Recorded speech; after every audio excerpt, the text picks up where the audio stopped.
Hello, my name is Ryan Williams. I'm a PhD student at Teesside University, and this is a short video on an international context of education.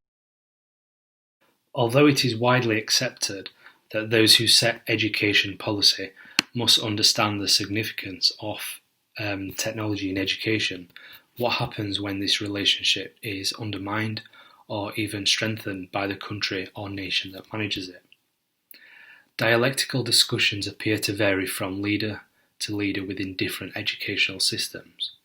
For example, in the UK, conversations around new technology fires imagination and elicits deep excitement, whereas education leaders in the Middle East tend to feel apprehension and that there is a shift towards the dark side of technology.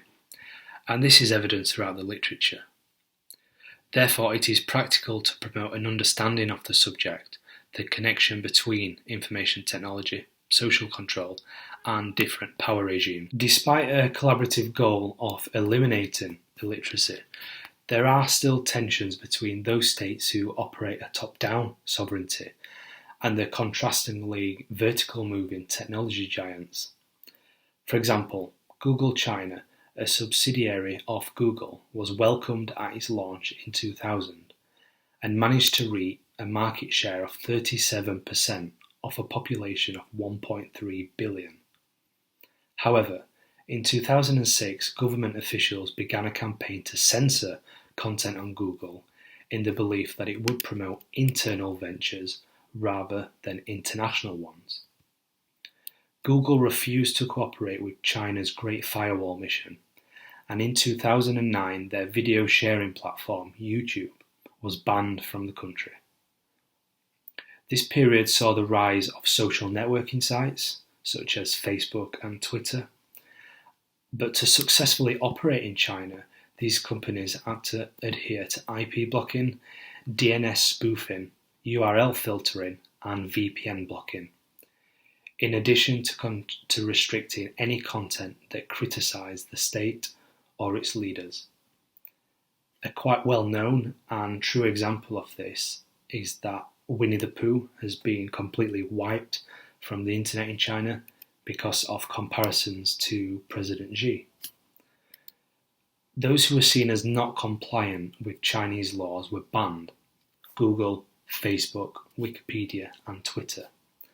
And those who could be nurtured and influenced by the state flourished: Alibaba, Baidu, Soso, and WeChat. This state-controlled attitude elicits arguments about free speech and market capitalisation.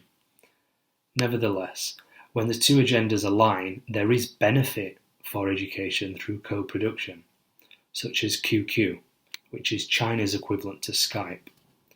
QQ is a service developed by a company called Tencent, alongside the Chinese government, and is commonly used within Chinese universities. Online video platforms should provide a huge advantage for educators. However, in the UK, we often see a disconnect. Essentially, you have a company that's developed a service alongside the Chinese government to be implemented in all Chinese universities, and this service aligns with the government's education technology agenda. Likewise, there have been struggles for both the EU and the USA in managing privacy laws with tech giants Google and Facebook. Nevertheless, the UK does evidence successful TEL despite these complex variables. The Open University is a great example of this. Whilst there are challenges relating to privacy, technology as a solution is an idea that is embraced within Israel's educational technology policy. Social science leaders argue that it is the labour market that plays a major role in designing the future curriculum, a direction that symbolises societal considerations in educational policy. In other words, new technology is often welcomed in classrooms, and this is partly because most of the development work is carried out by teacher entrepreneurs, complementing pedagogical aspects of TEL by being firmly embedded in teacher training. When compared to the UK, there is an absence of innovation in the teacher standards. The introduction of the teacher standards in 2012 has always received criticism for being too subjective and relying too much on verbs that have to be modified to measure progress. For example, sometimes and consistently.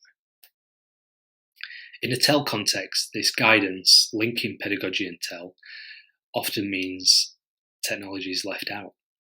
Like several sectors, the education sector is experiencing rapid internationalisation. In particular, there is a growing number of students from developing economies studying a degree in the West.